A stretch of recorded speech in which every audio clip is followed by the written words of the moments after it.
Praise the Lord. Habakkuk 1 அதிகாரம். ஆபகுக் என்னும் தீர்க்கதரிசி தரிசனமாய் கண்ட பாரம். கர்த்தாவே, நான் எதுவரைக்கும் உம்மை நோக்கி கூப்பிடுவேன், நீர் கேளாமல் இருக்கிறீரே.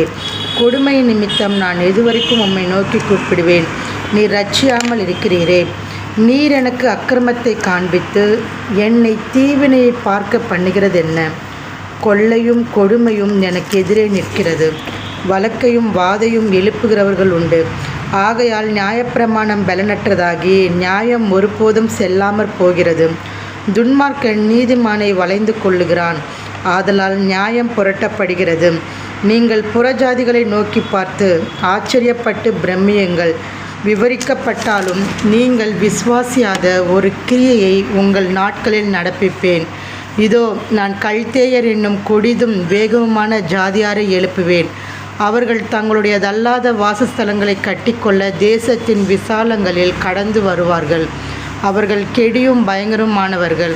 அவர்களுடைய நியாயமும் அவர்களுடைய மேன்மையும் அவர்களாலேயே உண்டாகும். அவர்களுடைய குதிரைகள் சிவிங்கிகளிலும் வேகமும் சாயங்காலத்தில் திரிகிற ஓநாய்களிலும் தீவிரமாயிருக்கும்.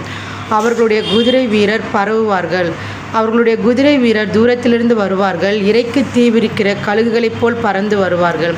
அவர்கள் எல்லாரும் கொடுமை செய்ய வருவார்கள். அவர்களுடைய முகங்கள் சுவரச் செய்யும் கீழ்காற்றைப் போல் இருக்கும். அவர்கள் மணலத்தனை ஜனங்களை சிறைப்பிடித்து சேர்ப்பார்கள். அவர்கள் ராஜாக்களை ஆகாடியம் பண்ணுவார்கள். அதிபதிகள் அவர்களுக்கு பரியாசமாய் இருப்பார்கள். அவர்கள் அரண்களையெல்லாம் பார்த்து நகைத்து மண்மேடுகளை குவித்து அவைகளை பிடிப்பார்கள். அப்பொழுது அவனுடைய மனம் மாற அவன் தன் பெலன் தன் தேவனாலே உண்டானதென்று சொல்லி மிஞ்சி போய் குற்றவாளி ஆவான். கர்த்தாவே, நீர் பூர்வ காலம் முதல் என் தேவனும் என் பரிசுத்தரும் ஆனவர் அல்லவா? நாங்கள் சாவதில்லை. கர்த்தாவே, நியாயத்தீர்ப்பு செய்ய அவனை வைத்தேன்.